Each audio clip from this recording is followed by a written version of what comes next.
Fala galera, o que o Magneto, um vilão do lado do X-Men, pode nos ensinar sobre física? Eu sei que você ficou curioso e nós vamos matar a sua curiosidade. Vem comigo aqui, professor Michael Loureiro, no canal Liga da Física, segue com a gente.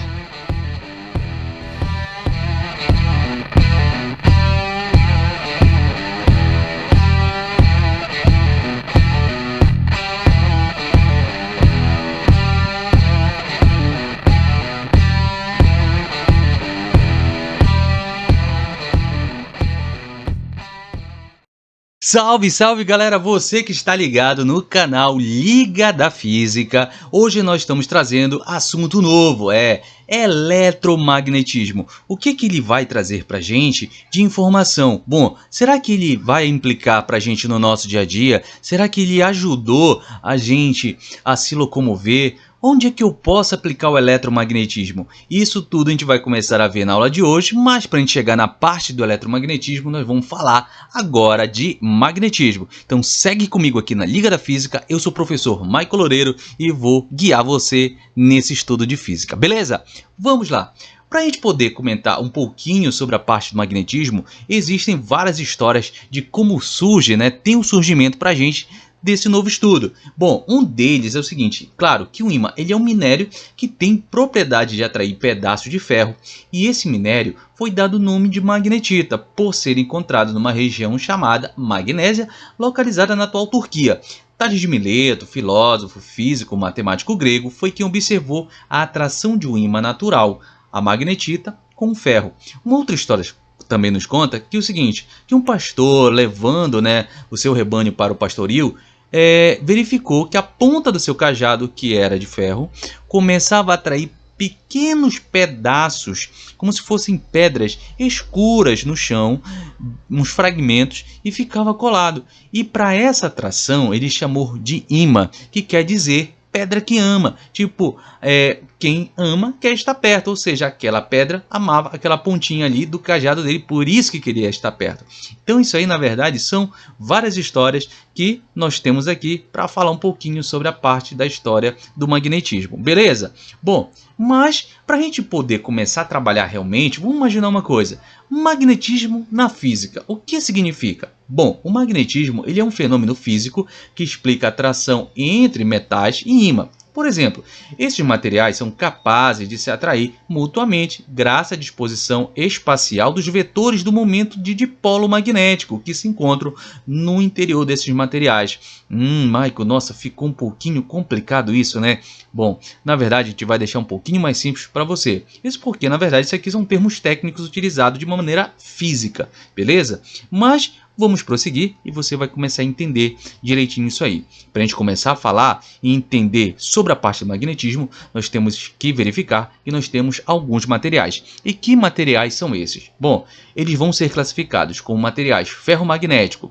Esses materiais eles já têm um domínio magnético alinhado, mesmo sem a presença de um campo magnético externo. Isso quer dizer que eles são ímãs permanentes.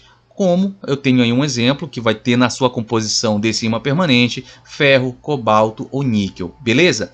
Um outro detalhezinho aí, nós temos os materiais antiferromagnéticos, diferentemente dos materiais ferromagnéticos, esses materiais são fortemente repelidos por campos magnéticos. Olha um exemplo, manganês e cromo.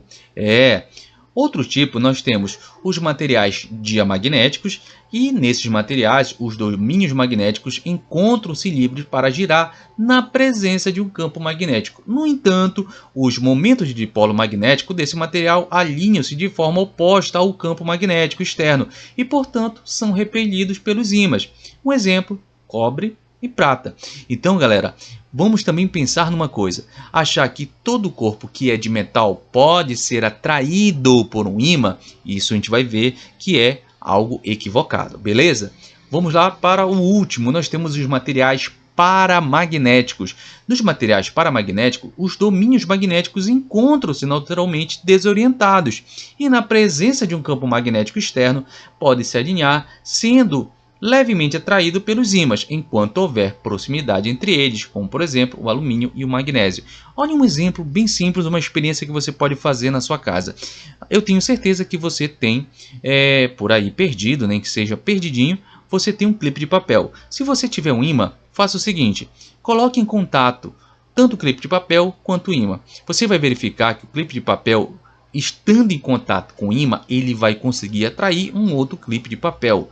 E esse outro clipe de papel pode atrair outro, mas você vai perceber que ao longo você vai ter uma diminuição dessa intensidade do campo magnético. Isso porque nós podemos ter ímãs permanentes e ímãs temporários. Os ímãs temporários são justamente aí um exemplo do nosso clipe de papel, que em contato com o ímã, ele começou a adquirir propriedades magnéticas.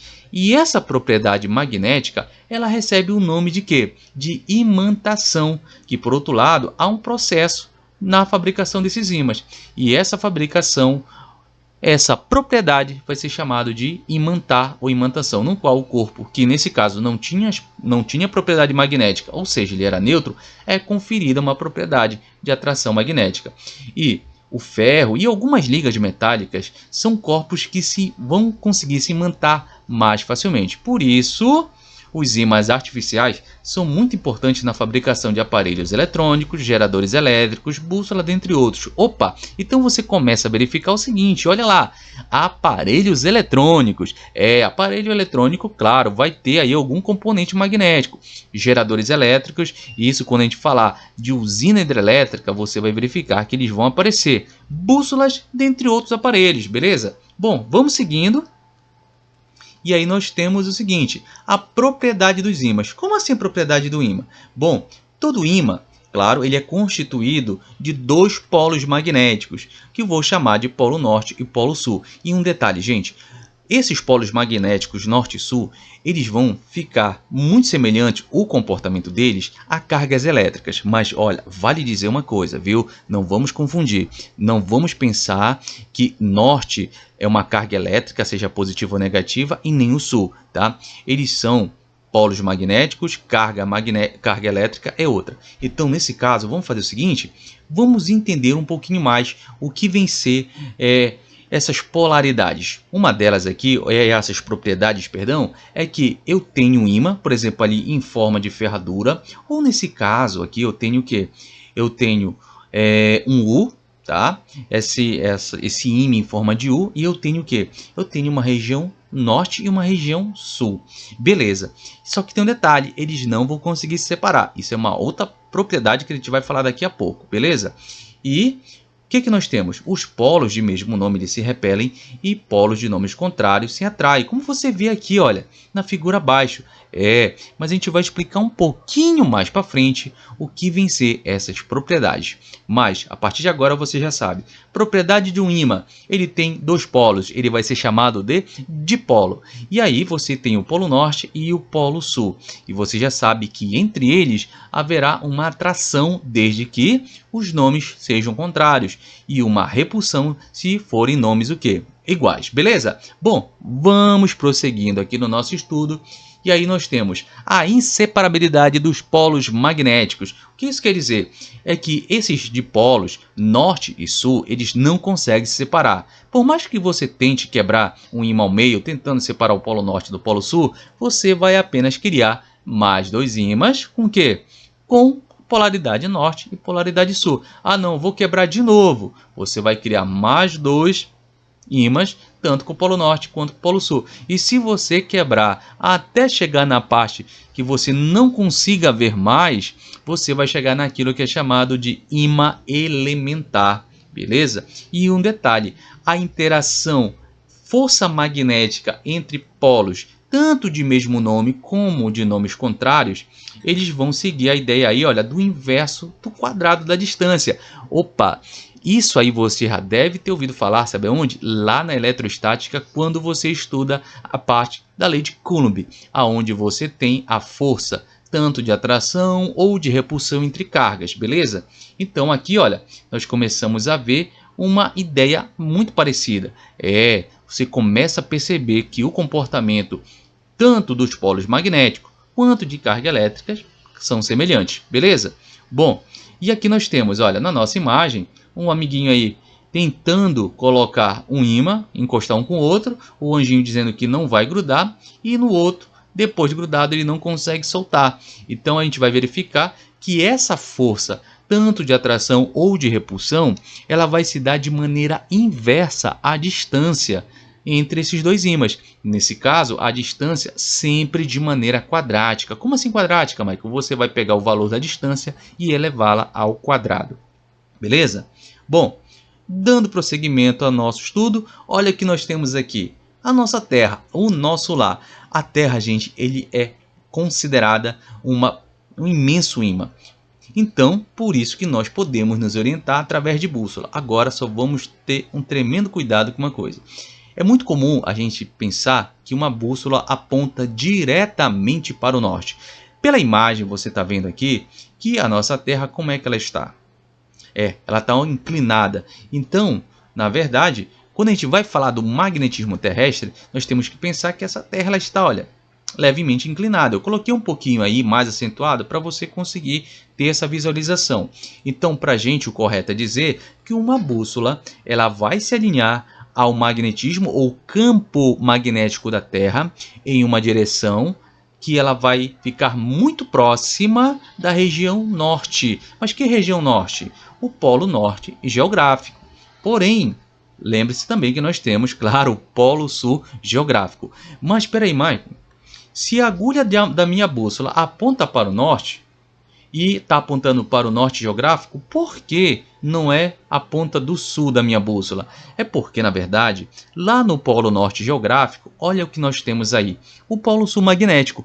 Por isso que a agulhinha da nossa bússola, a parte norte, é atraída por esse Polo Sul, beleza? E em contrapartida, nós temos que o Polo Sul geográfico, lá encontra-se quem? O Polo Norte magnético. Vale de novo ressaltar, a bússola, né? A agulhinha da bússola, ela vai estar apontada para uma região próxima ao Polo Norte geográfico, beleza? Bom, vamos fazer o seguinte, dando prosseguimento, e essa curiosidade sobre a bússola, né? Essa descoberta ela foi feita no século XVI, a partir das pesquisas do físico irlandês William Gilbert. Note que o Polo Norte é um campo magnético que sempre atrai a bússola, que explica que a Terra comporta-se como um grande ímã, que exerce força de atração na direção norte. Nesse caso, no norte o quê? Geográfico, beleza?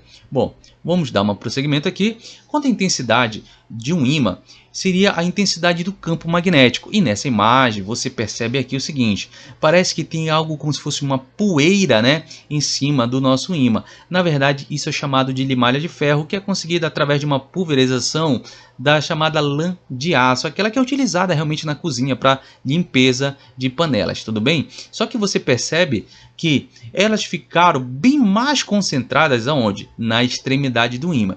E se você parar um pouquinho, relembrar uma coisinha, lá de eletrostática, você tem algo chamado de poder das pontas. Isso quer dizer um corpo eletrizado, seja ele positivo ou negativo, as cargas elétricas vão ficar alojadas na parte pontiaguda, a concentração ali é maior. Então aqui você percebe que a intensidade do campo magnético é muito mais forte aonde? Nas extremidades. Então você passa a perceber essa semelhança. Opa, Michael, mas eu não tinha lembrado dessa parte. Faz o seguinte, dá uma olhada lá na nossa playlist que você tem uma aula de eletrostática e chega nesse ponto e você começa a ver essas semelhanças. Beleza? Bom, e um detalhe, quando eu estou falando aqui que a intensidade é maior nas extremidades, você vai dizer, Michael, mas tem uma pequena interação ali no centro. Como você falou, tem uma pequena interação, ou seja, a intensidade magnética na parte central é um pouquinho mais fraca do que das extremidades, beleza? Bom, vamos seguindo aqui, a chamada lei de Dufay, foi o que eu comentei agora há pouco para você, nós temos aí que a lei de Dufay diz o seguinte, os opostos se atraem. Então, na figura de cima, nós temos dois ímãs, né, onde eu tenho sul e norte no primeiro momento, entre eles haverá atração, depois fez o quê? Ele foi invertido. Opa, eu tenho agora norte e sul, então também haverá atração. Mas quando eu tenho na figura de baixo, o que é que eu vou ter? Eu vou ter eles com polos de mesmo nome. E isso, havendo, eu tenho o quê? Eu tenho uma repulsão entre eles e não uma atração. Beleza? Bom, e o mais curioso é o seguinte, sobre a nossa bússola. Novamente, olha, uma bússola ela nunca aponta exatamente para o norte, mas para uma região próxima à região norte. A bússola conta a história que os primeiros a utilizarem uma bússola para poder se orientar direção norte-sul foi justamente quem? Foram os chineses. Ao pegar uma pequena barra, nesse caso de imã, e colocar pendurada por um fio e verificavam que ela estava se alinhando, e isso fazia com que eles tivessem a direção correta norte e sul. Tudo bem?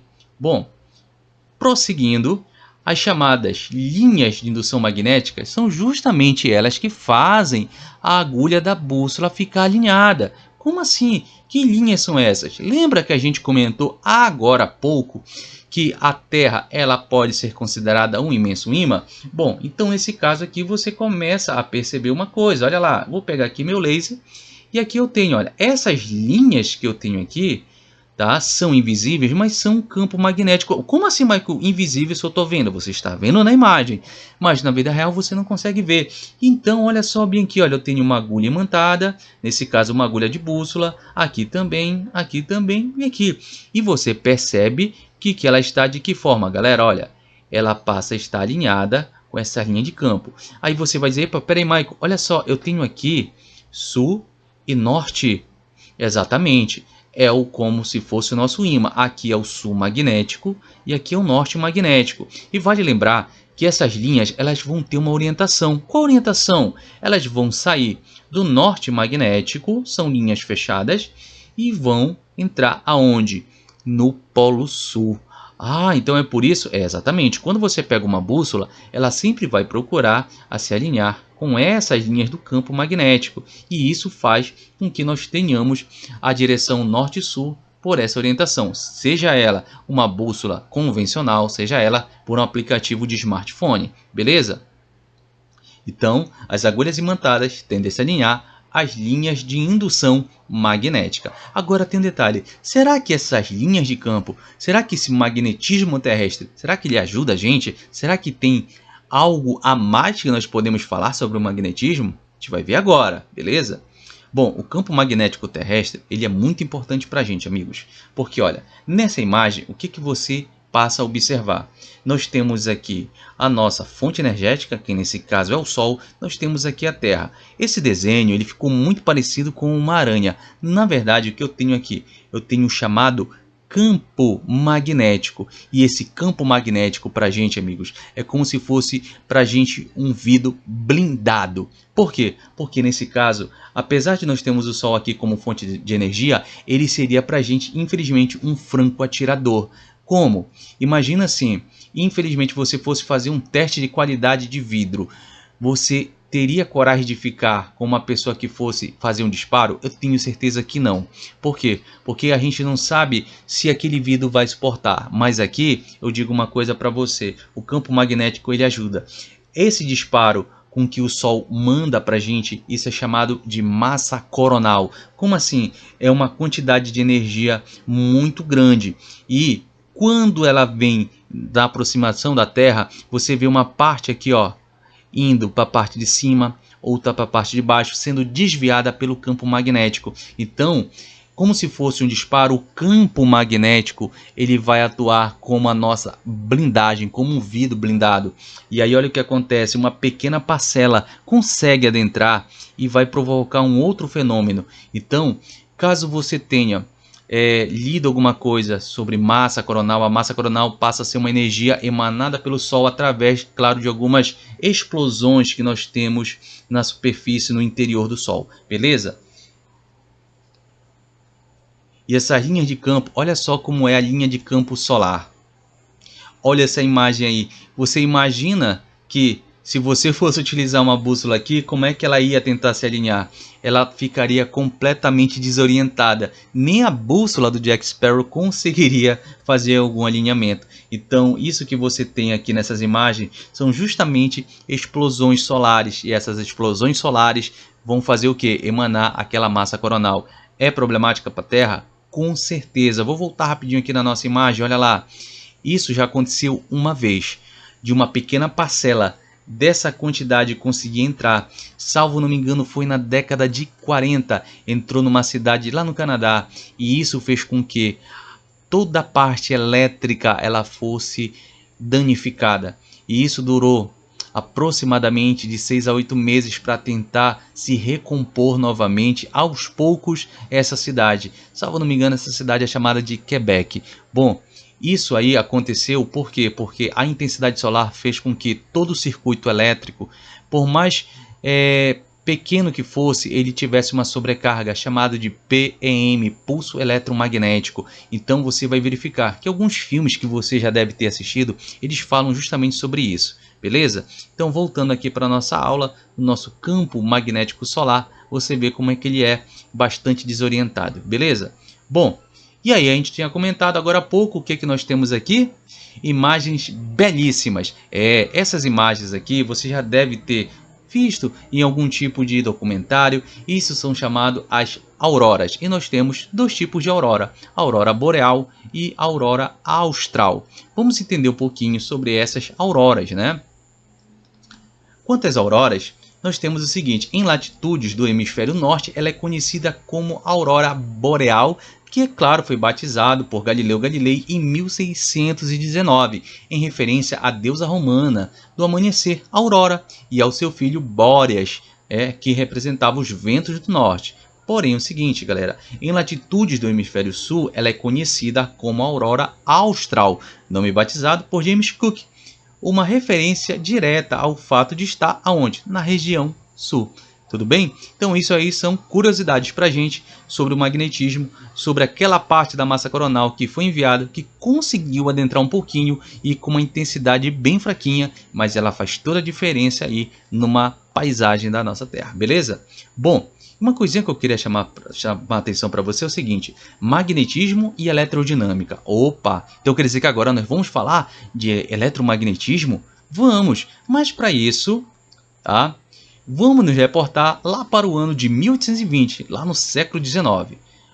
Olha aí, nós temos essa imagem. Quem é ele? É o físico dinamarquês Hans Christian Ørsted.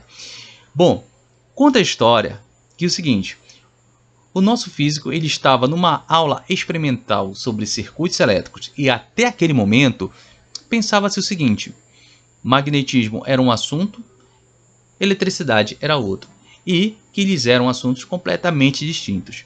Mas conta-se que em cima da bancada da aula do professor sobre a parte de circuitos elétricos havia uma bússola. Ninguém sabe por que aquela bússola estava ali, mas que a única coisa que poderia movimentar a agulha da bússola, tirar ela da direção norte e sul, seria justamente quem? Um outro campo magnético. E no momento que ele fecha o circuito elétrico e essa bússola está próxima de um fio condutor, ele verifica que a bússola muda a sua direção.